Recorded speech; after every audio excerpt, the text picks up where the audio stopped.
నమస్తే. వాత్సాయన మంత్ర కార్యక్రమానికి స్వాగతం. ఆయుర్వేద రంగంలో విశిష్ట సేవలు అందిస్తున్నందుకు గాను హెచ్వైఎం ఇంటర్నేషనల్ సంస్థ వారు శ్రీ విశిష్ట సూపర్ స్పెషాలిటీ హాస్పిటల్కు ఐఎస్ఓ హెచ్వైఎం క్వాలిటీ అవార్డు అందజేశారు. దీంతో పాటు క్యాష్లెస్ ట్రీట్మెంట్కు సంబంధించి టీవీ5 బిజినెస్ లీడర్ 2015 అవార్డు కూడా శ్రీ విశిష్ట ఆయుర్వేద హాస్పిటల్ దక్కించుకుంది. ఇక సంతానలేమితో పాటు వివిధ శృంగార సమస్యలకు సంబంధించి ఇవాళ మరింత విశ్లేషణ అందించడానికి డాక్టర్ లక్ష్మీప్రసాద్ గారు మనతో పాటు ఉన్నారు. వారిని అడిగి మరిన్ని విషయాలు తెలుసుకుందాం. లక్ష్మీప్రసాద్ గారు, good evening sir. First of all మీకు కంగ్రాట్స్. మీ హాస్పిటల్కి అందులో పనిచేసే సిబ్బందికి కంగ్రాట్స్. 2 జాతీయ అవార్డులు గెలుచుకున్నారు. ఒకటి ఐఎస్ఓ హెచ్వైఎం అవార్డు, రెండోది టీవీ5 బిజినెస్ లీడర్ 2015. ఈ 2 జాతీయ అవార్డులు గెలుచుకున్నారు. ఫస్ట్ హెచ్వైఎం క్వాలిటీ అవార్డుకి వస్తే ఏ బేస్ మీద ఇవ్వడం జరిగింది మీ హాస్పిటల్కి? ఓకే, యాక్చువల్లీ ఇప్పుడు ఆయుర్వేదం అనేది ఇంతకు ముందు వరకు ఉన్నటువంటి పరిస్థితి వేరు, ఈ రోజున ఉన్నటువంటి పరిస్థితి పూర్తిగా భిన్నంగా ఉందండి. ఎందుకంటే ఆయుర్వేద రంగంలో మనకి ఒక క్రమ పద్ధతి అయినటువంటి చికిత్సా విధానం అనేది పరిపూర్ణంగా చెప్పినప్పటికీ కూడా ప్రాక్టీస్ పరంగా అంటే వైద్యం ఇప్పుడే ప్రజలకు అందుబాటులోకి వచ్చినటువంటి పరిస్థితి ఇంటి వైద్యం కింద రూపాంతరం చెందటం, కొంతమేర ఒక నెగిటివ్గా వెళ్ళింది సమాజంలోకి. సో దాన్ని మళ్ళీ ఈ కార్పొరేట్ వైద్యానికి ధీటుగా తీసుకురావటం కోసం మన క్వాలిటీ, మన సెంట్రల్ గవర్నమెంట్ నుంచి QCA quality control of India, దీని నుంచి ఉన్నటువంటి కొన్ని ప్రామాణికమైనటువంటి ప్రోటోకాల్స్ ఆయుర్వేద రంగానికి అందించడం జరిగింది. దానిలో భాగంగా అదేవిధంగా ISO సంస్థ ఇచ్చినటువంటి పారామీటర్స్, ఈ క్వాలిటీ కంట్రోల్ ఆఫ్ ఇండియా ఇచ్చినటువంటి పారామీటర్స్, ఇవన్నీ కూడా శ్రీ విశిష్ట హాస్పిటల్ మొదటి నుంచి కూడా మనం దాన్ని తీసుకుంటం జరిగింది. ఆ క్రమంలో ఈ 2-3 ఇయర్స్ నుంచి మనం మంచిగా రికార్డ్స్ కానివ్వండి, అదేవిధంగా పేషెంట్ని తీసుకునేటువంటి క్వాలిటీ కేర్ కానివ్వండి, ఇవన్నీ కూడా చక్కగా మనం మెయింటైన్ చేయడం జరుగుతుంది. సో దీన్ని ప్రామాణికంగా తీసుకుని ISO గుర్తింపు పొందినటువంటి సంస్థలన్నిటికీ కూడా ఆంధ్రప్రదేశ్, తెలంగాణ, తమిళనాడు, కర్ణాటక ఈ 4 స్టేట్స్లోనూ ISO వాళ్ళు సర్వే చేసి ఆయుర్వేద రంగంలో క్వాలిటీ కేర్ ఎవరైతే ఇస్తున్నారో వాళ్ళని గుర్తించడం జరిగింది. దానిలో భాగంగా మనకి శ్రీ విశిష్ట హాస్పిటల్ ఈ ఆయుర్వేద రంగంలో ఈ ఒక్క హాస్పిటల్కి, అంటే మన హాస్పిటల్కి మాత్రమే ఈ ISO quality care award health care రంగంలో ఇవ్వటం జరిగిందండి. ఇంకోటి సార్, టీవీ5 నుంచి బిజినెస్ లీడర్ 2015 అవార్డు కూడా వచ్చింది. సో దీన్ని ఏ కేటగిరీలో, ఏ బేస్ మీద ఇవ్వడం జరిగింది? అంటే ఇది ఆయుర్వేద రంగాన్ని అసలు కార్పొరేట్ స్థాయిలో గుర్తించడం అనేది చాలా సంతోషకరమైనటువంటి విషయం అండి. సో నిజంగా మొదటి నుంచి కూడా ఇప్పుడు అంటే ఎంతోమంది ఆయుర్వేద రంగంలో ప్రాక్టీస్ చేసుకుంటా మా వైద్యులు ఎవరైతే ఉన్నారో, అంటే ఆయుర్వేద రంగాన్ని సమాజంలోకి ఇంత పెద్ద ఎత్తున తీసుకునేటువంటి పెద్దలందరికీ ముఖ్యంగా మా శ్రీ విశిష్ట హాస్పిటల్ తరపున కృతజ్ఞతలు తెలియజేసుకుంటున్నాం, ధన్యవాదాలు తెలియజేసుకుంటున్నాం. అదేవిధంగా ఆయుర్వేదాన్ని ప్రాక్టీస్ చేస్తూ చక్కగా వారి యొక్క సేవలు అందిస్తున్నటువంటి ఆయుర్వేద డాక్టర్స్కి, మమ్మల్ని ఈ స్థాయికి తీసుకొచ్చినటువంటి మా గురువులకి, అదేవిధంగా మా ఆయుర్వేద వైద్యులు అందరికీ కూడా ఈ అవార్డ్స్ని మేము అంకితం చేస్తున్నాం శ్రీ విశిష్ట హాస్పిటల్ తరపున. అదేవిధంగా ఇప్పుడు కార్పొరేట్ స్థాయికి అని ఎందుకు అంటున్నానంటే, ఈ ఇన్సూరెన్స్ పాలసీస్ ఏవైతే ఉన్నాయో, అంటే క్యాష్లెస్ ట్రీట్మెంట్స్ ఏవైతే ఉన్నాయో, అవి ఇంతకాలం వరకు కేవలం అలోపతి వైద్యానికి మాత్రమే అందుబాటులో ఉండేటువంటి పరిస్థితి. అదేవిధంగా ఎవరైతే ఇన్సూరెన్స్ పాలసీ హోల్డర్స్ ఉంటారో వాళ్ళకు కూడా ఈ వైద్యం అనగానే కార్పొరేట్ హాస్పిటల్స్ మాత్రమే గుర్తొచ్చేటువంటి పరిస్థితి నిన్నటి వరకు. కానీ ఇప్పుడు IRDA కానివ్వండి, ఇన్సూరెన్స్ కంపెనీస్ కానివ్వండి, ఈ క్యాష్లెస్ ఫెసిలిటీ ఏదైతే ఉందో దాన్ని ఆయుర్వేద రంగానికి కూడా ఇస్తే ఈ ప్రజలకి కానివ్వండి, అంటే ముఖ్యంగా సర్జరీస్ అవాయిడ్ చేసేటువంటి పరిస్థితి, అదేవిధంగా లక్షల రూపాయల వెచ్చించడం అనేది కాకుండా, ఇన్సూరెన్స్ కంపెనీస్ వస్తున్నాయి కదా అని చెప్పి లక్షల రూపాయలు సర్జరీస్కి వెళ్ళేటువంటి పరిస్థితి కాకుండా సర్జరీని అవాయిడ్ చేస్తూ ఆ యొక్క ఖర్చుని తగ్గించుకుంటూ, అంటే ఇన్సూరెన్స్ కంపెనీస్ ఖర్చు తగ్గించుకుంటూ, అదేవిధంగా పేషెంట్కి కూడా సర్జరీ లేకుండా వారు హ్యాపీగా వారి యొక్క పరిస్థితి నుంచి బయటకు వచ్చేటువంటి చికిత్సా పద్ధతి ఆయుర్వేదం అని గుర్తించడం జరిగింది. దాని నిమిత్తమే వారి ప్రోటోకాల్స్కి తగ్గట్టు, వారి ప్రిన్సిపల్స్ తగ్గట్టు, వాళ్ళ రూల్స్ అండ్ రెగ్యులేషన్స్ తగ్గట్టు మన శ్రీ విశిష్ట హాస్పిటల్ ఉండటం, వారు తగిన విధంగా 3 to 4 times మా హాస్పిటల్ ఇన్స్పెక్ట్ చేసి ఈ క్యాష్లెస్ ఫెసిలిటీ సదుపాయాన్ని అందించడం కోసం మనకి ఈ ఎంపానల్మెంట్ ఇవ్వడం జరిగిందండి. సో దీన్ని ఈ క్యాష్లెస్ ఫెసిలిటీ అనేది ఆంధ్రప్రదేశ్ తెలంగాణ రాష్ట్రాల్లో మొట్టమొదటగా శ్రీ విస్టా హాస్పిటల్ దక్కించుకోవడం జరిగింది. ఈ బేసిస్ మీద మనకి TV5 వారు మనల్ని గుర్తించి ఈ TV5 బిజినెస్ లీడర్ అవార్డ్ 2015 ఆయుర్వేదం కేటగిరీలో మనకి ఈ అవార్డు ఇవ్వటం జరిగిందనమాట. అయితే 2 జాతీయ అవార్డులు గెలుచుకున్నారు. చాలా మంచి విషయం, చాలా గొప్ప విషయం సార్. అయితే మన శ్రీ విశిష్ట హాస్పిటల్కి సంబంధించి ఇంకా స్పెషాలిటీస్ ఏమున్నాయి, ఇంకా ఏ విభాగాలు ఉన్నాయి, ప్రేక్షకులకు మరింత సేవలు అందించడానికి మీ దగ్గర స్పెషాలిటీస్ ఏమున్నాయి?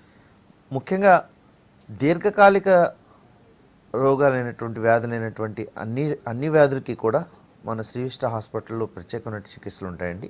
ముఖ్యంగా లైఫ్ స్టైల్ డిజార్డర్స్ ఏవైతే ఉంటాయి, అంటే ఈ క్యాష్లెస్ ట్రీట్మెంట్స్ ఏవైతే ఉన్నాయో ఇవి అంటే ఇన్సూరెన్స్ కవరేజ్ ఉన్నటువంటి డిసీజెస్ ఏవైతే ఉన్నాయో అవి ముఖ్యంగా లైఫ్ స్టైల్ డిసీజెస్ అండి. దానిలో ముఖ్యంగా ఒక ఎగ్జాంపుల్ చెప్తాను. అంటే ఇప్పుడు మనకి ఈ ఎక్కువగా ఈ ఉద్యోగస్తులకి మనకి ఈ లంబార్ స్పాండిలోసిస్ అని, సర్వైకల్ స్పాండిలోసిస్ అనేటువంటి పరిస్థితి చాలామందికి ఉంటుంది. అంటే డిస్కుల్లో ప్రాబ్లం రావటం, సో తద్వారా వాళ్ళకి మెడ నొప్పి, వెన్నెముక నొప్పితో విపరీతంగా బాధపడతాం. సో ఇలాంటి పరిస్థితులు ఉన్న వాళ్ళకి ప్రజెంట్ ఒక బెడ్ రెస్ట్ తీసుకుంటాం, లేకపోతే డిస్క్కి సంబంధించినటువంటి సర్జరీ, లామినెక్టమీ అనేటువంటి సర్జరీని తీసుకుంటాం అనేది జరుగుతుంది. సో దాని నిమిత్తం ఎన్నో లక్షల రూపాయలు ఖర్చు కూడా అవుతుంది వాళ్ళకి. అలాగే 6 months పైనే వాళ్ళకి 6 to 8 months పైనే వాళ్ళు బెడ్ రెస్ట్ తీసుకోవాల్సిన పరిస్థితి.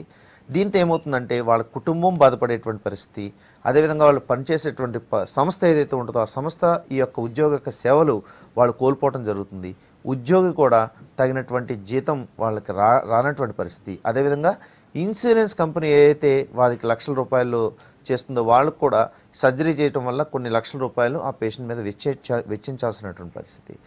అదే చాలా రకాలైనటువంటి పరిస్థితుల్లో ఈ డిస్క్ ప్రాబ్లమ్స్ కానీ, డిస్క్ ప్రొలాప్స్ కానీ, డిస్క్ బల్జ్ ఉన్నటువంటి పరిస్థితుల్లో ఖచ్చితంగా చాలా రకాలైనటువంటి పరిస్థితుల్లో మనం సర్జరీని అవాయిడ్ చేయొచ్చండి. దీన్ని ప్రత్యేకంగా ఆయుర్వేద రంగంలో ఉన్నటువంటి చాలామంది IRDA ద్వారా వారికి విన్నపం చేయడం జరిగింది. దాంతో వారు కూడా ఈ యొక్క పరిస్థితిని గమనించి ఈ ఆయుర్వేద రంగంలో ఉన్నటువంటి ప్రత్యేకమైన చికిత్సల్ని వాళ్ళు గుర్తించి క్యాష్లెస్ సదుపాయాన్ని ఎవరైతే వారికి సంబంధించినటువంటి ప్రోటోకాల్స్ పాటిస్తున్నారో వాళ్ళకి ఇవ్వండి అనడం జరిగింది. దానిలోనే మన శ్రీ విస్టా హాస్పిటల్ మొదటి నుంచి కూడా ఆ పారామీటర్స్, ప్రోటోకాల్స్ పాటించడం వల్ల మనకు మొట్టమొదటిసారిగా ఈ యొక్క అవకాశం దక్కిందనమాట. సో ఇప్పుడు ఈ ఇన్సూరెన్స్ ఏదైతే ఉందో, ఈ కవరేజ్ ఏదైతే ఉంటాయో ఆ డిసీజెస్ ఏముంటాయంటే ముఖ్యంగా లైఫ్ స్టైల్ డిజార్డర్స్లో భాగంగా సర్వైకల్ స్పాండిలోసిస్, లంబార్ స్పాండిలోసిస్ అండి. అదేవిధంగా పైల్స్, ఫిషర్ ఫిస్టులా ఈ ప్రాబ్లమ్స్కి, అదేవిధంగా పెరాలసిస్ ఉన్నటువంటి పరిస్థితికి, ఈ వ్యాధులన్నిటికీ కూడా ప్రస్తుతం ఆయుర్వేద రంగంలో ఈ క్యాష్లెస్ సదుపాయం ఇచ్చేటువంటి పరిస్థితి మన శ్రీ విస్టా హాస్పిటల్లో ఉందన్నమాట. అంటే సెగ్మెంట్ వైజ్ మన యొక్క హాస్పిటల్లో మొదటి నుంచి కూడా మన స్పెషలిస్ట్ డాక్టర్స్ మనం అందించడం జరుగుతుంది. దీనిలో భాగంగానే నాతో పాటుగా డాక్టర్ జీకే రెడ్డి గారు, వారు సర్వైకల్ స్పాండిలోసిస్ కానీ, lumbar spondylosis, disc problems, arthritis, అలాగే పైల్స్, ఫిషర్ ఫిస్టులా లాంటి సమస్యలకి ఆయన ప్రత్యేకమైనటువంటి శాఖను ఆయన ఆధ్వర్యంలో నడిపిస్తున్నామండి. సో అదేవిధంగా డాక్టర్ బి వెంకటయ్య గారి ఆధ్వర్యంలో న్యూరలాజికల్ ప్రాబ్లమ్స్, మస్కులర్ డిస్ట్రోఫీ లాంటి కండిషన్స్, రొమటాయిడ్ ఆర్థరైటిస్ లాంటి కండిషన్స్, అదేవిధంగా దీర్ఘకాలిక వ్యాధులు అన్నిటికీ కూడా, సో అదేవిధంగా ఈ ఫిట్స్ ఉన్నటువంటి పరిస్థితి ఎవరైతే ఉంటుందో వారికి, సో అలాంటి వారందరికీ కూడా డాక్టర్ బి వెంకటయ్య గారి ఆధ్వర్యంలో మనం ఒక ప్రత్యేకమైనటువంటి విభాగాన్ని ఆయన ఆధ్వర్యంలో నిర్వహించడం జరుగుతుంది. అదేవిధంగా గైనకాలజీకి సంబంధించి, అంటే స్త్రీ వ్యాధికి సంబంధించినటువంటి సమస్యలకి, అదేవిధంగా ఈ సంతానలేమి సమస్యలు ఉన్నటువంటి స్త్రీలకి ప్రత్యేకంగా డాక్టర్ రష్మిత గారి ఆధ్వర్యంలో ఒక ప్రత్యేకమైన విభాగం నడుస్తుంది. అదేవిధంగా మేల్ సెక్స్ ప్రాబ్లమ్స్ కానివ్వండి, ఈ యాంగ్జైటీ, స్ట్రెస్ కండిషన్స్ని, అదేవిధంగా ఇప్పుడు ప్రజెంట్ ఉన్నటువంటి మేల్ ద్వారా ఉన్నటువంటి సంతానలేమి సమస్యలకి నా ఆధ్వర్యంలో, అంటే నా సపరేట్ వాజీకరణ విభాగం అనేటువంటి సపరేట్ సెగ్మెంట్ ద్వారా మేము చికిత్సలు అందించడం జరుగుతుంది. అంటే ఆయుర్వేద రంగంలో కూడా ఏ స్పెషాలిటీస్ ఉన్నాయో ఆ స్పెషాలిటీస్ సంబంధించినటువంటి ప్రత్యేకమైనటువంటి నిపుణుల యొక్క సలహాలు, సూచనలు, అదేవిధంగా వారి అండర్లో ప్రత్యేకంగా ట్రైనింగ్ పొందినటువంటి మా యొక్క ఉద్యోగులు, వీళ్ళందరూ కూడా ఎప్పుడు కూడా సర్వీస్ ఇవ్వడానికి సిద్ధంగా ఉంటారు. సో ఈ యొక్క సెగ్మెంట్ వాళ్ళు క్లియర్గా చూడబట్టి IRDA నామ్స్ ప్రకారం మేము ఆ యొక్క ప్రోటోకాల్స్ అన్ని పాటించబట్టి క్యాష్లెస్ ట్రీట్మెంట్స్ రావటం, ఈ యొక్క క్వాలిటీ సర్వీస్ని గుర్తించి 2 రకాల అవార్డులు రావటం కూడా మాకు చాలా సంతోషంగా ఉంది. దీనికి మా మా యొక్క ఉద్యోగులందరికీ, అదేవిధంగా మా సిబ్బంది, అదేవిధంగా మాతో పనిచేసినటువంటి డాక్టర్స్ అందరికీ కూడా మా ధన్యవాదాలు తెలియజేసుకుంటున్నాం. డాక్టర్ గారు, ఐఎస్ఓ హెచ్వైఎం అవార్డు వైజాగ్లో గంటా శ్రీనివాసరావు గారి చేతుల మీదకి తీసుకున్నారు. అలాగే ఇక్కడ టీఎఫ్ఐ అవార్డు వచ్చేసరికి వెంకయ్యనాయుడు గారు, తర్వాత దత్తాత్రేయ గారు, కేఈ కృష్ణమూర్తి గారు, మన తెలంగాణ రాష్ట్రానికి సంబంధించిన కేటీఆర్ గారు, వీళ్ళందరి చేతుల మీదకి తీసుకున్నారు. సో ఎలా ఫీల్ అవుతున్నారు? మీ సిబ్బంది కావచ్చు, యాజమాన్యం కావచ్చు, ఏ విధంగా ఫీల్ అవుతున్నారు? ముఖ్యంగా ఆయుర్వేద వైద్య విధానం అనేది ఇంత స్థాయిలో రాష్ట్ర ప్రభుత్వం దృష్టిలోకి, అదేవిధంగా కేంద్ర ప్రభుత్వం దృష్టిలోకి వెళ్ళటం అనేది చాలా సంతోషకరమైనటువంటి విషయం అండి. ముఖ్యంగా ఇక్కడ ఒక చిన్న విన్నపాన్ని నేను చేయదలుచుకున్నాను. ఏంటంటే, ఇందాక నేను ఆల్రెడీ ఒక చిన్న ఎగ్జాంపుల్ చెప్పాను. ఏంటంటే, ఒక వ్యాధిని డిసీజ్ని మనం ట్రీట్ చేసేటప్పుడు ప్రజెంట్ ఇప్పుడున్నటువంటి పరిస్థితుల్లో సమాజంలో ఈ పాలసీస్ అనేవి చాలా మంచిగా ఉపయోగపడుతున్నాయండి. సో ఇన్సూరెన్స్ చేయటం అనేది, సో అదేవిధంగా ఆరోగ్య బీమా, ఇలాంటి సేవలు ఖచ్చితంగా రాష్ట్ర ప్రభుత్వాలు కూడా ముందుకు తీసుకురావడం జరుగుతుంది. దానిలో భాగంగానే ఆరోగ్యశ్రీ అనేటువంటి ఒక ప్రత్యేకమైన విభాగం నడిపించడం జరుగుతుంది. సో ఆయుర్వేద వైద్య విధానాన్ని దానిలో ఇంక్లూడ్ చేయటం వల్ల ముఖ్యంగా రాష్ట్ర ప్రభుత్వానికి కానీ కేంద్ర ప్రభుత్వానికి కూడా ఎంతో ఖర్చు తగ్గేటువంటి పరిస్థితి ఉంటుందండి. అంటే ఎన్నో రకాల వ్యాధుల్ని ఆయుర్వేద సిస్టమ్ ద్వారా మేము సర్జరీకి వెళ్లకుండా, అంత ఖర్చు కాకుండానే మేము చాలా క్లియర్ చేసేటువంటి పరిస్థితి, ఎలాంటి సైడ్ ఎఫెక్ట్స్ లేకుండా. సో ముఖ్యంగా ఆరోగ్యవంతమైన సమాజానికి ఆయుర్వేదం ఒక్కటే ప్రధానంగా ఉపయోగపడేటువంటి వైద్య విధానం అండి. ఇది అందరికీ తెలిసినటువంటి విషయమే. కాకపోతే ప్రజెంట్ ఇప్పుడు ఉన్నటువంటి పరిస్థితుల్లో దీన్ని ఇంత స్థాయిలో గుర్తింపు తీసుకురావడానికి మాకు సహకరించేటువంటి, ముఖ్యంగా మమ్మల్ని గుర్తించి మా ద్వారా సేవలు తీసుకున్నటువంటి అందరి ప్రజలకి కూడా ప్రత్యేకమైనటువంటి కృతజ్ఞతలు. అదేవిధంగా ఇక మీదట రాష్ట్ర ప్రభుత్వాలు, కేంద్ర ప్రభుత్వాలు కూడా ఆయుర్వేద వైద్య విధానాన్ని ఎంతో ముందుకు తీసుకెళ్తాయని మేము ఆశిస్తున్నాం. ఇటు కాలర్ వెయిట్ చేస్తున్న డాక్టర్ గారు కమలాకర్ హైదరాబాద్ నుంచి. కమలాకర్ గారు, మీ ప్రాబ్లం ఏంటి చెప్పండి డాక్టర్ గారికి. సార్, కమలాకర్ గారు సార్ చెప్పండి. నమస్తే, చెప్పండి, నేనే మాట్లాడుతున్నాను. Good evening sir. Good evening అండి. మాకు రైట్ లెగ్ పనిచేస్తలేదు సార్. రైట్ లెగ్ పనిచేస్తలేదు. అది ఏమైందంటే పెరాలసిస్ అని అన్నారు డాక్టర్లు. ఓకే, ఎంత వయసు అండి మీకు? 62 సార్. ఓకే, చెప్పండి. అరే రైట్ లెగ్ పనిచేస్తుంది అంటే పెరాలసిస్ అన్నారు. కాలేనండి, చేయకూడదు. హలో, కాలేనండి, చేయకూడదండి. ఒక కాలు ఒకటే. ఓకే, చెప్పండి. 63 ఏది సార్? వింటున్నాను, చెప్పండి సార్, చెప్పండి. కాలు ఒకటే సార్. హలో, ఒక రైట్ లెగ్ ఒకటే సార్. ఓకేనండి. ఓకే సార్, మీకు షుగర్ ఏమైనా ఉందండి? డయాబెటీస్ ఏమైనా ఉందా? షుగర్ ఉంది సార్. షుగర్ ఉంది, బీపీ ఉంది. ఓకే, సో మీకు ఎన్నాళ్ళు అయిందండి ఈ రకంగా ప్రాబ్లం ఫేస్ చేస్తూ? 6 years అయింది సార్. ఓకే, ఈ మధ్య ఈ 6 yearsలో మీరు ఏమన్నా ట్రీట్మెంట్స్ తీసుకున్నారండి? డాక్టర్ మైండ్ లో బ్లడ్ జామ్ అయింది అన్నాడు. ఓకే, అయితే తర్వాత ఏమన్నాడంటే బ్లడ్ మైండ్ ఏం లేదు, ఈ నరం బెండ్ అయింది అని వేరే డాక్టర్ చెప్పారు. ఎక్కడ? నడుం దగ్గర నరం బెండ్ అయిందని చెప్పారా మీకు? అవును సార్, నరం మైండ్ లోపల మైండ్ నరము బ్లాక్ అయిపోయింది అని చెప్పారు. అది మొదటి డాక్టర్ చెప్పారంటున్నారు. రెండో డాక్టర్ ఏం చెప్పారు చెప్పండి. రెండో డాక్టర్ ఏం చెప్పేసి నా ఏం కాదు, నరం ఇక్కడ దగ్గరలో బెండ్ అయిపోయింది, ప్రెస్ అయిపోయింది. ఓకే, అది అక్యుపంక్చర్ తోనే చేయొచ్చు అని చెప్పాడు. ఓకే, మళ్ళీ తర్వాత ఆ డాక్టర్ వేరే దగ్గర పోయిండు, డాక్టర్ లేడు. కమలాకర్ గారు చెప్పండి. మన దగ్గర డాక్టర్ బి వెంకటయ్య గారిని పెరాలసిస్కి చాలా ప్రత్యేకమైనటువంటి నిపుణుడు అండి. చాలా సీనియర్ మోస్ట్ డాక్టర్. ఎన్నో వేల మంది పెరాలసిస్ స్ట్రోక్స్ వచ్చినటువంటి వాళ్ళని ఆయన ట్రీట్ చేయటం జరిగింది. వాళ్ళు చాలా హ్యాపీగా ఉన్నారు. మీరు ఒకసారి ఆయన పర్సనల్గా వచ్చి కన్సల్ట్ చేస్తే చాలా మంచిదండి. మీ ప్రీవియస్ రిపోర్ట్స్ అన్ని తీసుకోండి. సిటీ స్కాన్, బ్రెయిన్ ఖచ్చితంగా అవసరం ఉంటుంది. మీ యొక్క పాత రిపోర్టే సరిపోతుంది మనకి. ఒకసారి మీరు ఆ రిపోర్టు, అదేవిధంగా ప్రస్తుతం మీరు వాడేటువంటి మెడిసిన్స్, డయాబెటీస్ కూడా ఉందని చెప్తున్నారు, హైపర్ టెన్షన్ ఉందని చెప్తున్నారు, ఏ రకమైనటువంటి మందులు వాడుతున్నారు, మీ రికార్డ్ అంతా తీసుకుని ఒకసారి డాక్టర్ బి వెంకటయ్య గారిని ఖచ్చితంగా కలవండి. మన హాస్పిటల్లో 60 years అబోవ్ వాళ్ళకి కన్సల్టేషన్ కూడా ఉండదండి. రైట్, మరో కాలర్ గణేష్ ఉన్నారు డాక్టర్ గారు. గణేష్ గారు, మీ ప్రాబ్లం ఏంటి చెప్పండి డాక్టర్ గారికి. నమస్తే సార్. నమస్తే అండి. మ్యారేజ్ 4 years అయింది. ఓకే, పిల్లలు కాలేదు సార్. టెస్ట్ చేయించుకున్నారండి? సెమన్ టెస్ట్ చేయించుకున్నారా మీరు? చేసుకున్నాం సార్. కౌంట్ ఎంత ఉందన్నారు? 24 million సార్. ఓకే, మొటిలిటీ ఎంత ఉందన్నారమ్మా? 30% అన్న. 30% మొటిలిటీ ఉందన్నారు. మీ భార్యకి ఏమైనా ప్రాబ్లం ఉందని చెప్పారమ్మా?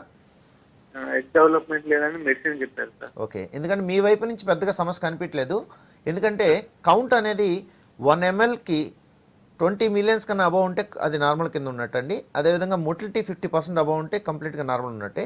మీరున్న పరిస్థితుల్లో 30% మొటిలిటీ కనిపిస్తుంది, కొద్దిగా మొటిలిటీ తక్కువ ఉంది, దాన్ని మెడిసిన్స్తో నార్మల్ చేయొచ్చండి. మీరు మీ వైపు నుంచి పెద్దగా సమస్య ఏమీ అనిపించట్లేదు. ఖచ్చితంగా మీ భార్య మీద ఎక్కువ కాన్సన్ట్రేట్ చేయాల్సిన అవసరం ఉంది. ఆవిడ తగినటువంటి మెడికేషన్ ఏదైతే మీరు వాడుతున్నారో అది మీరు ఖచ్చితంగా కంటిన్యూ చేయండి. మీకు మన హాస్పిటల్ మెయిల్ ఐడీస్ కనిపిస్తున్నాయండి, srivishtha@gmail.com.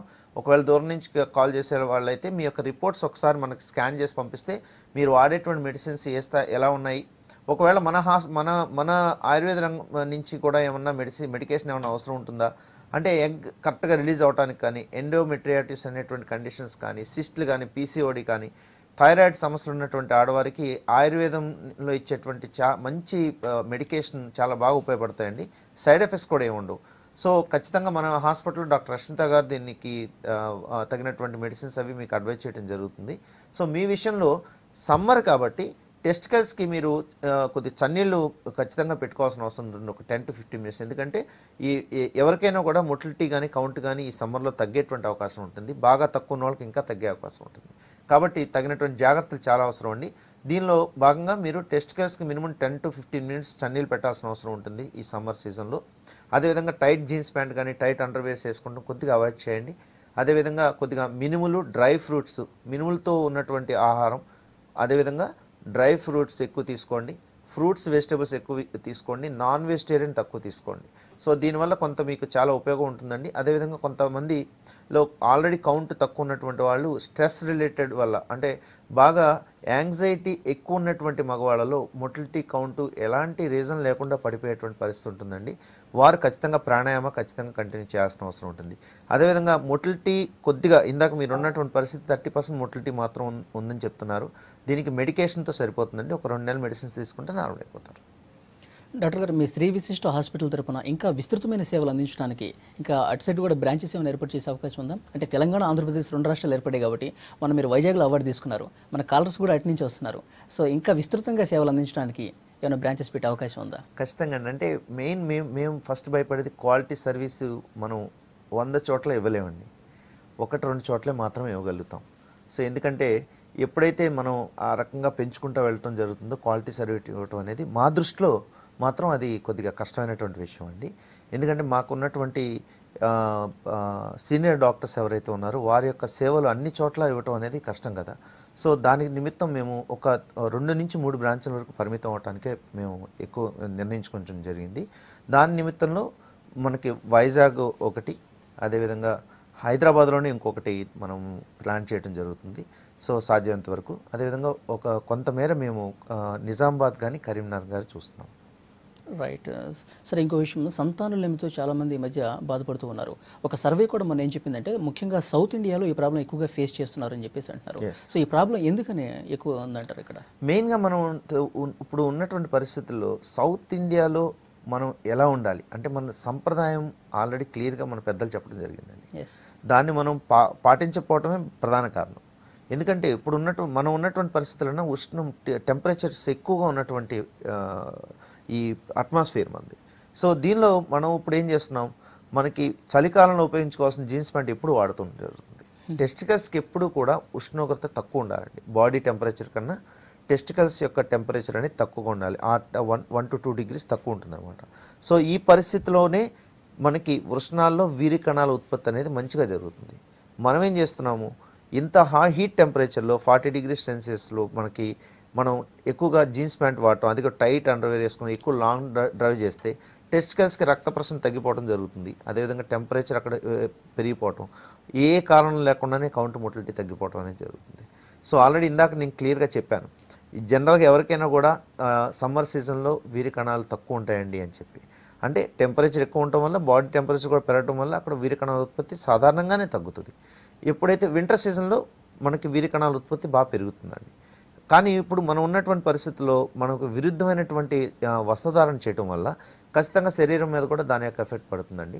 అదేవిధంగా మనం తీసుకునేటువంటి ఆహారం కానీ అలవాట్లు కానీ, సో దీనిలో ప్రధానంగా ఆహారంలో వచ్చేసరికి మనం తీసుకునేటువంటి ఆహారం పూర్తిగా పెస్టిసైడ్స్తో కూడుకున్నటువంటి ఆహారం ఎక్కువగా తీసుకుంటం జరుగుతుంది. హార్మోన్ ఇంజెక్షన్స్ ఇచ్చినటువంటి మాంసాహారానికి మనం ఎక్కువ తీసుకోవడం జరుగుతుంది. ఈవెన్ ఫ్రూట్స్ వెజిటబుల్స్లో కూడా మనకి కెమికల్స్ ఎక్కువ యూజ్ చేయడం జరుగుతుంది.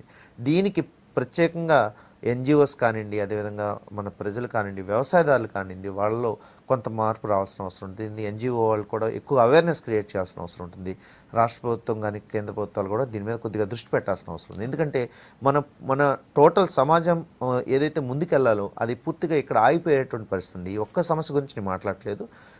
ఈ మెయిన్ రీజన్స్ ఏదైతే మనం తీసుకునేటువంటి ఆహారం కానీ, చుట్టూ ఉన్నటువంటి పరిసరాల ప్రభావం కానివ్వండి, వస్త్రధారణ కానివ్వండి, ఆహార అలవాట్ల వల్ల ఒక రకమైన ఇప్పుడు ఓన్లీ సంతానం ఒకటే కాదండి, హార్మోన్ డెఫిషియన్సీ అనేది అందరిలో కనిపిస్తుంది ఈ రోజున. అదేవిధంగా మనకి ఎన్నో రకాలైనటువంటి తెలియనటువంటి క్యాన్సర్లు కూడా మనకి ఈ రోజున మనం చూస్తున్నాం. అదేవిధంగా తెలిసే ఎన్నో రకాల లైఫ్ స్టైల్ డిజార్డర్స్కి మనం బాడీ శరీరం లోను కావడం అనేది చూస్తున్నాం. సో దీన్ని మొత్తం మనం అధిగమించాలంటే ముఖ్యంగా మనం మెయిన్ రీజన్స్ అయినటువంటి ఆహారం మీద కానివ్వండి, అలవాట్ల మీద కానివ్వండి, ఈ పొల్యూషన్ మీద కానివ్వండి, ఖచ్చితంగా మనం తగిన జాగ్రత్తలు తీసుకోవాల్సిన అవసరం ఉంటుంది. మరో కాలర్ శ్రవణ్ ఉన్నారు డాక్టర్ గారు హైదరాబాద్ నుంచి. శ్రవణ్, చెప్పండి మీ ప్రాబ్లం ఏంటో. డాక్టర్ గారు నమస్కారం, నా పేరు నవీన్ కుమార్. నమస్తే నవీన్, చెప్పండి. యాక్చువల్గా నాకు మ్యారేజ్ అయ్యి 2.5 years అయిపోయింది. ఓకే. ఇంతవరకు ఇంకా రిజల్ట్ లేదు. అచ్చా, ఓకే. అయితే ఒక డాక్టర్ని విజిట్ చేస్తే సీమెన్ టెస్ట్ చేపించామన్నది. చేపించాను, అది రిజల్ట్ ఉంది. కాకపోతే ఇంకా ఏ డాక్టర్ విజిట్ ఇంకా చూపెట్టలేదు. దానికంటే ముందు ఒకసారి మీతో మాట్లాడదామని. ఓకేనండి. ఎంత ఉంది కౌంట్? ఎంత ఉంది నవీన్? 70 million ఉందండి. 70 70 70. ఓకే. మొటిలిటీ ఎంత ఉందమ్మా? ఏంటండి మొటిలిటీ ఎంత ఉందమ్మా? ఒక నిమిషం. Active motility 40. Very good. Okay. Normal forms అడుగునండి, 60. Very good. కొంచెం నార్మల్ ఫార్మ్స్ పెరగాల్సిన అవసరం ఉందండి. పస్సెల్స్ ఏమైనా ఉన్నాయా? హలో, చూస్తున్నాను. చూడండి, లాస్ట్ 10 to 12 ఉంది. సో ఇన్ఫెక్షన్, సెమన్ ఇన్ఫెక్షన్ ఉందండి మీకు. దానివల్ల కొద్దిగా మొటిలిటీ తగ్గింది. అదేవిధంగా నార్మల్ ఫార్మ్స్ కూడా 60% కనిపిస్తుంది. నార్మల్ ఫార్మ్స్ అని 80% ఉండాలి. ఇది కానీ మరీ అంత మీరు ఎక్కువ లోపం ఉందని చెప్పడానికి కూడా లేదండి. 70 million కౌంట్ కనిపిస్తుంది మనకి. దానిలో 40% మొటిలిటీ మంచిగానే కనిపిస్తుంది. 60% మీకు నార్మల్ ఫార్మ్స్ కూడా కనిపిస్తున్నాయి. కాకపోతే సెమన్ ఇన్ఫెక్షన్ అయితే ఉందండి. మీరున్నటువంటి కండిషన్ అస్థెనోస్పెర్మియా విత్ ఇన్ఫ్లమేటరీ డిసీజ్ అని చెప్పొచ్చు కొంతమేర. సో మీరున్న ఈ ఇన్ఫెక్షన్ తగ్గించడానికి ఒక 2 months పడుతుందండి. సెమన్లో ఇన్ఫెక్షన్ వెంటనే తగ్గదు. కొద్దిగా లాంగ్ టర్మ్గా ఒక మినిమం 2 months అయితే వాడాల్సిన అవసరం ఉంటుంది. ఎప్పుడైతే ఇన్ఫెక్షన్ తగ్గుతుందో మీకు మొటిలిటీ, నార్మల్ ఫార్మ్స్ 2 పెరుగుతాయండి. మీరు కాకపోతే భయపడాల్సిన అవసరం ఏం లేదు. మీ నుంచి పెద్ద సమస్య కింద మనం చూడాల్సిన అవసరం ఏం లేదండి. ఒకసారి మనకి పర్సనల్గా వచ్చి కనిపించండి. ఒక 1-2 months మెడిసిన్స్ వాడారంటే మీరు నార్మల్ అయిపోతారు. మీ నుంచి ఎలాంటి ప్రాబ్లం ఉండనట్టే లెక్క. రైట్. మరో కాలర్ వీరేంద్ర ఉన్నారు డాక్టర్ గారు. వీరేంద్ర గారు, మీ ప్రాబ్లం ఏంటి చెప్పండి డాక్టర్ గారికి. Good evening sir. Good evening, చెప్పండి సార్. మాకు ఒక సెక్స్ సమస్య ఉంది సార్. చెప్పండి. అయితే మా మిస్సెస్ సరిగ్గా సహకరించారు సార్. నాకు ఇంకొక సమస్య ఏంటంటే గట్టి పడ్డ తర్వాత మినిమం 30 minutes 35 minutes వరకు లీక్గా సార్. ఓకే. అయితే మా వాళ్ళు ఏంటంటే సరిగ్గా సహకరించారు సార్. ఎందుకంటే వాళ్ళకి అంత ఇంట్రెస్ట్ ఉండదు. దానికి ఏమైనా మందులు ఉంటాయా సార్? ఖచ్చితంగా ఉంటాయండి. లేడీస్లో కూడా ఇప్పుడు ఈ మధ్య లాస్ ఆఫ్ లిబిడో అనేటువంటి కండిషన్ కనిపిస్తుంది. సరైన అంటే వాళ్ళలో కొంత హార్మోన్ డెఫిషియన్సీ ఉండటం వల్ల సరైనటువంటి స్రావాలు యోనిలో కరెక్ట్గా రాకపోవటం, అంటే ఎప్పుడైతే శృంగారంలో పార్టిసిపేట్ చేస్తారో ఆ టైంలో వాళ్ళకి అక్కడ సరైనటువంటి యోని స్రావాలు రాకపోవటం వల్ల వాళ్ళకి ఇప్పుడు మీరు కొద్దిగా పర్ఫార్మెన్స్ ఎక్కువ చేసేటువంటి పట్టుతో ఎక్కువ ఉన్నటువంటి మగవాళ్ళు ఎక్కువ పార్టిసిపేట్ చేస్తున్నప్పుడు వాళ్ళకి నొప్పి ఎక్కువ అనిపించడం, ఎప్పుడైతే అక్కడ స్రావాలు రావో వాళ్ళకి ఎక్కువ డ్రైనెస్ ఉండటం వల్ల మంట, నొప్పి అనిపించడం అనేది జరుగుతుంది. దాంతో అవాయిడ్ చేయడానికి ఎక్కువ ప్రయత్నం చేస్తారు వాళ్ళు. అంతగా ఇంట్రెస్ట్ చూపించేటువంటి పరిస్థితి ఉండదు. ఫస్ట్ మీరైతే కొద్దిగా ఫోర్ ప్లే ఎక్కువ చేయడానికి ట్రై చేయండి. సో అదేవిధంగా ఇంటర్నల్ మెడిసిన్స్ ఎక్కువ మంది లేడీస్లో కూడా ఇప్పుడు ఈ లాస్ ఆఫ్ లిబిడో అనేటువంటి పరిస్థితి చాలా ఎక్కువ మంది లేడీస్లో కనిపిస్తుందండి. దీనికి తగినటువంటి మెడిసిన్స్ ఉంటాయండి, భయపడాల్సిన అవసరం ఏం లేదు. ఇంటర్నల్ మెడిసిన్స్ కొంతకాలం వాడారంటే ఖచ్చితంగా నార్మల్ కండిషన్కి వచ్చేస్తారు. అదేవిధంగా కొంత అంటే యోనిలో పెట్టేటువంటి కొన్ని రకాలైనటువంటి జెల్స్ ఉంటాయండి. అంటే అది ఆయుర్వేదంలో ఎలాంటి సైడ్ ఎఫెక్ట్స్ లేకుండా ఉంటాయండి. సో అలాంటి మెడిసిన్స్ వాడటం వల్ల కూడా చాలా మటుకు ప్రయోజనం ఉంటుందండి. సో దానివల్ల ఎలాంటి సైడ్ ఎఫెక్ట్స్ కూడా ఉండదు. వాళ్ళకి శృంగారంలో మంచిగా వాళ్ళు పార్టిసిపేట్ చేసేటువంటి పరిస్థితి ఉంటుంది. సో ఎక్కువ కాలం వాడినా కూడా ఎలాంటి ఇబ్బంది వచ్చేటువంటి పరిస్థితి ఉండదండి. కాకపోతే యోని స్రావాలు రాకపోవడానికి కొంత ఇన్ఫెక్షన్స్ కూడా కారణమయ్యేటువంటి అవకాశం ఉంటుందండి. ఒకసారి పర్సనల్గా చూడటమే మంచిది. ఆవిడని ఒకసారి మన హాస్పిటల్లో డాక్టర్ రష్మిత గారు ఉంటారు, ఆవిడ వచ్చి ఒకసారి సంప్రదించండి. డాక్టర్ గారు, చాలామంది మగవారు ఇంకో సమస్య ఎక్కువగా ప్రస్తావిస్తూ ఉంటారు. అంటే శృంగార సమయంలో అంగం త్వరగా మెత్తబడిపోతుంది, అంటే గట్టిపడ్డా కూడా వెంటనే మళ్ళీ మెత్తబడిపోతుంది అని చెప్పేసి అంటూ ఉంటారు. ఈ సమస్య ఎందుకు వస్తుంది? ముఖ్యంగా దీనికి మెయిన్గా 2 రీజన్స్ చెప్పొచ్చండి. ఒకటి పర్ఫార్మెన్స్ యాంగ్జైటీ అనేటువంటి పరిస్థితి. అంటే ఒకసారి ఎప్పుడైనా 1-2 సార్లు ఫెయిల్ అవటం వల్ల వాళ్ళ మీద వాళ్ళకి నమ్మకం కోల్పోవటం. సో ఎరెక్షన్ అయినా కూడా అంటే న్యాచురల్ ఎరెక్షన్స్ కనిపిస్తూనే ఉంటాయి వాళ్ళకి, ప్రకృతి సహజమైనటువంటి ఎరెక్షన్స్. అంటే నైట్ టైం ఎరెక్షన్స్ కనిపించడం కానివ్వండి, లేదంటే అంగం ఎప్పుడైతే కోరికలు వస్తాయి అంగం గట్టిపడినట్టు అనిపించడం కానివ్వండి. సో అదేవిధంగా పార్టిసిపేట్ చేసే ముందు వాళ్ళకి ఎరెక్షన్ మంచిగా ఉంటుంది. ఎప్పుడైతే పార్టిసిపేట్ చేసే పరిస్థితికి వెళ్తారో సో అంగప్రవేశానికి ముందు వాళ్ళకి ఎరెక్షన్ అనేది పూర్తిగా తగ్గిపోవడం అనేది జరుగుతుంటుంది. సో ఈ పరిస్థితి ఈ పర్ఫార్మెన్స్ యాంగ్జైటీ వలన లేకపోతే పార్షియల్ ఎరెక్టైల్ డిస్ఫంక్షన్ కింద మనం పరిగణించాల్సి ఉంటుంది. సో దీనిలో అంటే రక్తనాళాల్లో కానీ రక్తంలో కానీ తేడా ఉండటం. సో కొంతమేర హార్మోన్ డిఫిషియన్సీ వల్ల కూడా ఈ రకమైనటువంటి పరిస్థితి వచ్చేటువంటి అవకాశం ఉంటుంది. కాబట్టి ఫస్ట్ సైకలాజికల్గా చూసి తర్వాత ఫిజికల్గా ఈ హార్మోన్ డెఫిషియన్సీ ఏమైనా ఉందా, రక్త ప్రసరణ ఏమైనా తేడా ఉందా అనేది చూడాల్సిన అవసరం ఉంటుంది. దానికి తగిన టెస్టులు చేయించుకున్న తర్వాత నార్మల్ కండిషన్కి వస్తారండి. మెడిసిన్స్ తీసుకుంటే ఏం ప్రాబ్లం ఉండదు. Right, thank you so much Lakshmi Prasad గారు. ఇది ఇవాల్టి వాత్స్యాయన మంత్ర. Good night.